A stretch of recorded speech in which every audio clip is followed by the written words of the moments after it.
Estimado Miguel Ángel, es un placer contar con tu participación en el proyecto de Hablamos de Europa sobre ciudadanía europea. Muchas gracias a vosotros por invitarme y por contar conmigo en esta iniciativa que me parece muy interesante y bueno, creo que puede ser útil. Hace poco más de 30 años, España propuso en el marco de la Conferencia Intergubernamental el establecimiento de la ciudadanía europea. Quisiera preguntarte en primer lugar, ¿cuáles han sido los principales avances en los últimos años en esta materia? Bueno, creo que es importante recordar lo que tú has apuntado, ¿no? Que España ha jugado un papel importante en la consolidación de la ciudadanía europea, ¿no? Recuerdo una carta del año 1990 enviada por el entonces presidente González al presidente del Consejo Europeo, perdón, en la que abogaba precisamente por eso, por transformar un espacio que era fundamentalmente económico, pues en un espacio abierto a la ciudadanía europea y donde el ciudadano europeo fuera el protagonista. Bueno, yo creo que más allá de las transformaciones que se han llevado a cabo en el ámbito normativo o institucional, especialmente en los tratados, y que me parece importante destacar, ¿no? Bueno, por una parte, la consolidación de los procesos electorales, ¿no? Se identifica normalmente la ciudadanía y la participación con las elecciones, pero bueno, evidentemente la ciudadanía es más que las elecciones. Entonces, desde el punto de vista jurídico-institucional, yo quiero recordar regulaciones que me parecen relativamente avanzadas, como la Iniciativa Ciudadana Europea y el derecho de petición.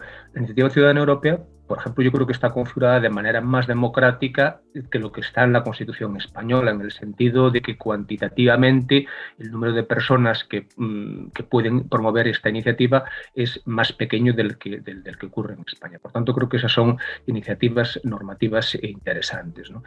Pero creo que también, además de las normas, son importantes cierto tipo de prácticas que, aunque no estén consolidadas jurídicamente, pueden ser interesantes. Y en este sentido, quisiera destacar, creo que el esfuerzo que se está intentando llevar a cabo desde las instituciones comunitarias para establecer diálogos relativamente informales con los ciudadanos, ¿no?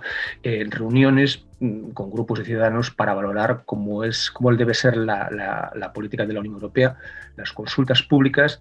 Y me parece también muy interesante pues, llevar a cabo evaluaciones de las políticas públicas y de las normas. Es decir, por una parte, consultas previas, mientras dichas normas se están llevando a cabo. Creo que es muy importante la audiencia a la ciudadanía europea en las instituciones comunitarias, singularmente en cualquier proceso de desarrollo normativo. Yo creo que hoy en día es difícil hacer un buen texto legislativo, sea una región, en un Estado o en la propia Unión Europea, si no se tienen en cuenta las opiniones de las personas directamente afectadas, ¿no? Por eso creo que las instituciones europeas, el Parlamento, la Comisión, tienen que estar abiertas a la integración de los ciudadanos y no pensar que la democracia acaba en el proceso electoral. Las elecciones son importantes, pero creo que la incidencia de la ciudadanía va más allá. Por eso creo que esta forma de cooperación ciudadana, la elaboración de las normas comunitarias es muy importante. Pero creo que también, bueno, digamos, el espacio jurídico tiene el recorrido que tiene. Y por tanto, si queremos ir más allá, creo que habría que llevar a cabo reformas jurídicas, sobre las que podemos hablar también en esta conversación, especialmente en el ámbito del derecho electoral de la Unión Europea. ¿Cómo crees que se podrían reforzar los mecanismos de participación ciudadana? Es una cuestión interesante, no solo ya la participación de los ciudadanos de los estados que residen en otros estados, sino que hay que también tener en cuenta que muchos de nuestros conciudadanos residen en terceros países. Por ejemplo, por poner dos estados europeos tradicionalmente, que han tenido tradicionalmente inmigración fuera de la Unión Europea, como son Italia y España. En España en este momento se está llevando a cabo una reforma de la ley electoral para garantizar la participación efectiva de los nacionales españoles que residen en otros países, sean de la Unión Europea o sean de fuera de la Unión Europea, en los procesos nacionales internos. Porque en la práctica eso no se está consiguiendo. Es decir, hay un déficit en el sentido de que a veces las normas que se han quedado relativamente obsoletas pues no favorecen la participación, ¿no? Y por tanto no basta el mero derecho de sufragio como teoría, sino que es muy importante su garantización práctica. Entonces yo creo que desde el punto de vista de la Unión Europea habría que favorecer, por una parte, que los ciudadanos de un Estado, residentes en otro Estado, puedan seguir participando en la medida de lo posible en sus propias elecciones nacionales, ¿no? Con los límites que establece cada legislación nacional, porque en algunos países esta posibilidad es limitada en el tiempo, como en Alemania. Una vez que uno se marcha de su país, solo puede seguir participando en las elecciones nacionales durante cierto tiempo. En España, sin embargo, en principio un español o española residente en el extranjero siempre puede seguir votando en las elecciones autonómicas españolas, en las elecciones a las Cortes y en las elecciones al Parlamento Europeo. Entonces yo creo que hace falta mecanismos de cooperación entre los Estados para garantizar que esta participación sea efectiva, pues por ejemplo facilitando la comunicación postal de tal manera que puedan llegar los envíos de la publicidad electoral, las papeletas electorales y todo esto para hacerlo posible, ¿no? Pero creo que también, desde el punto de vista de las elecciones al Parlamento Europeo, es importante garantizar que cualquier ciudadano con derecho de sufragio activo pueda participar efectivamente en el proceso de elección. Entonces, creo que habría que valorar si las distintas legislaciones nacionales hacen efectivo este proceso, o si hay ciudadanos europeos que viviendo en América, en África, en Asia o en otros países europeos que no forman parte de la Unión tienen problemas para votar, ¿no? Y ese sería, creo que, un refuerzo de un mecanismo para la participación ciudadana, ¿no? Enlazando con lo que decía anteriormente, creo que habría que consolidar también estos diálogos entre los representantes institucionales y la ciudadanía europea. Y creo que es importante también reformar el sistema electoral. Algo se está haciendo ahora, ¿no? Creo que es importante reforzar la efectividad del sistema electoral en varias cuestiones. Una de ellas, lo que decía, garantizando la participación efectiva de los nacionales con derecho de voto que viven en terceros países. Y sobre todo garantizar que nadie quede excluido. El Reino Unido, que como es sabido ya no forma parte de la Unión Europea, tenía una legislación, yo creo que a mi juicio, bastante restrictiva en materia de participación política y que fue objeto de condena por parte del Tribunal Europeo de Derechos Humanos. En Gran Bretaña, las personas condenadas a cierto número de años de prisión automáticamente quedaban privadas del derecho de sufragio. Cuando una persona que ha cometido un delito, no por eso pierde la ciudadanía. Y si además entendemos que los objetivos del Estado deben ser buscar la reinserción social de las personas que están en la cárcel, creo que este mecanismo es una manera de mantenerlas excluidas. Insisto, el Reino Unido fue condenado en numerosas ocasiones por el Tribunal Europeo de Derechos Humanos. Creo que en el ámbito de la Unión Europea habría que garantizar que estas personas, sean más o sean menos cuantitativamente, tengan capacidad para participar en los procesos electorales, es decir, se les tenga en cuenta. Una persona por estar en la cárcel no deja de ser ciudadano. Creo que también habría que tener en cuenta hacer efectiva la participación de las personas con algún tipo de discapacidad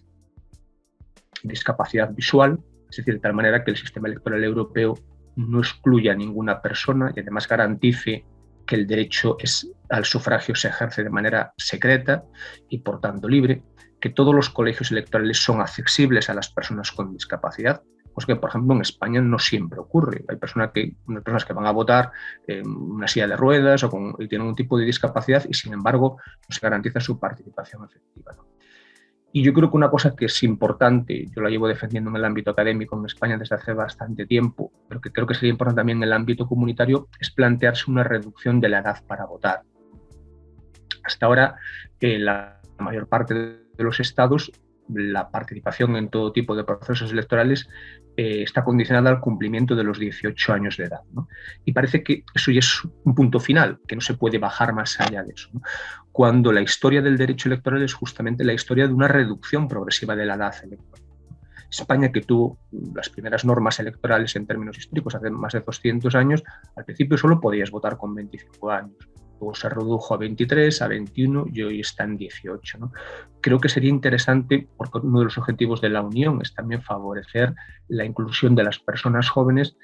Yo creo que una persona menor de 18 años debe tener derecho de participar políticamente, ¿no? Tiene ya derecho de manifestación, tiene derecho de asociación, tiene libertad de expresión, pero sigue excluida de la participación electoral, al menos como votante. No digo que eso haya que trasladarlo al sufragio pasivo. Creo que puede ser razonable que solo puedan ser representantes en el Parlamento Europeo aquellas personas que tengan más de 18 años. Pero sí creo que se podría abrir la participación de los jóvenes, el sufragio en la Unión Europea. Y de hecho, en el ámbito del Convenio Europeo de Derechos Humanos, es decir, una dimensión, el derecho europeo en sentido amplio, hay una recomendación de la Asamblea Parlamentaria del Consejo de Europa del año 2011 que anima a los Estados a que se planteen una reforma de sus legislaciones nacionales para incorporar a los mayores entre 16 y 18 años.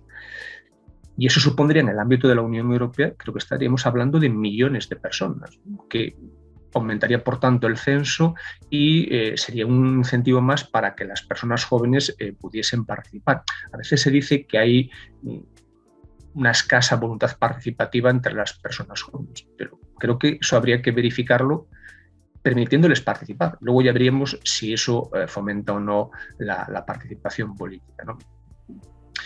Luego creo algunas cosas que en términos democráticos me parecen un poco discutibles de la normativa europea, pero bueno, están bastante asentadas. Por ejemplo, la cuestión de las barreras electorales, ¿no? Que para obtener representación en el Parlamento Europeo hay que conseguir un porcentaje mínimo de votos que varía entre los estados y que, de acuerdo con la normativa comunitaria, no puede ser más allá del 5%. Este es un instrumento que está pensado para favorecer, digamos, mayorías sólidas, ¿no? Pero me parece que en términos democráticos al menos es discutible, ¿no? Una formación política, por el hecho de que no llegue a un mínimo de votos, no tendría necesariamente que estar excluida del reparto de escaños. Si se utiliza una fórmula electoral proporcional que le da un escaño, no veo por qué hay que excluirlo por razones de ese porcentaje mínimo, ¿no? Y otra cosa que también que yo creo que sería relativamente revolucionaria sería una cierta europeización de las circunscripciones electorales en el Parlamento Europeo. Es decir, trascender a los estados y, como algo que se está apuntando ahora, pues, abrir la posibilidad de listas transnacionales. ¿Crees que son posibles las listas transnacionales? Yo creo que si lo planteamos en términos jurídicos, yo creo que sí. Me parece que si leemos los tratados, el artículo 14 dice que el Parlamento Europeo estará compuesto por representantes de los ciudadanos de la Unión Europea, pero no dice que tenga que estar compuesto por representantes de los pueblos o de las naciones de la Unión Europea. Con lo que desde un punto de vista jurídico yo creo que no habría problemas, digamos, de constitucionalidad europea porque hubiera listas transnacionales. Y de hecho, como sabrán que nos están viendo, en el informe sobre la propuesta del reglamento del Consejo sobre elección de diputados europeos se plantea esa opción, ¿no? Yo creo que sería una manera de que las listas efectivamente trascendiesen las circunscripciones nacionales. Creo que eso haría que quizás las elecciones europeas tuviesen también, digamos, un relato político europeo, porque creo que con las circunscripciones nacionales a veces se corre el riesgo de que la campaña electoral o incluso los resultados se analicen en función de la política nacional, ¿no? Y bueno, se desnacionalizaría, si se puede decir de esta manera, el proceso si las listas estuviesen compuestas por personas de diferentes nacionalidades. Seguramente creo que eso también le podría dar una legitimidad más europea a la futura comisión e incidiría, digamos, creo que una progresiva rendición de cuentas, ¿no? También me parece que seguramente la introducción de las listas transnacionales había que hacerla de una manera gradual. Es decir, que poco a poco se fuese incrementando el número de representantes europeos que para ser electos en el Parlamento que proceden de una lista transnacional. Había que buscar también algún tipo de configuración de tal manera que se garantizase, eso también está previsto en esta propuesta de reglamento, ¿no? Que hubiera, digamos, esas listas se compusieran de personas de diferentes naciones, ¿no? De países grandes, de países pequeños y de países medianos. Pero bueno, respondiendo a tus preguntas, yo me parece que jurídicamente no hay ningún problema y que democráticamente sería interesante. Y por último, en base a lo que se ha hecho, ¿cómo se podría reforzar en un futuro la ciudadanía europea? Creo que este es un objetivo que se va persiguiendo hace tiempo y seguramente no es sencillo, ¿no? Pero creo que hay que insistir en algunas de las cuestiones, ¿no? Que cosas que han funcionado relativamente bien, creo que había que potenciarlas y en otras había que, digamos, tratar de experimentar en el sentido de probar nuevas formas, ¿no? Por una parte, creo que yo creo que el nivel de participación en los procesos electorales, en las elecciones del Parlamento Europeo, es relativamente bueno, ¿no? Y eso le da legitimidad a las instituciones. Creo que habría que tratar de potenciar la participación, dando más información a los ciudadanos, ofreciendo más transparencia por las instituciones y sobre todo asegurándose de que quien quiera votar pueda hacerlo, al margen de que tenga algún tipo de discapacidad, que viva en un tercer país, etcétera, etcétera, ¿no? Y lo que apuntaba antes, la reducción de la edad electoral ampliaría el censo, por tanto, en principio favorecería una mayor participación, ¿no? Luego, cosas que podrían ser novedosas.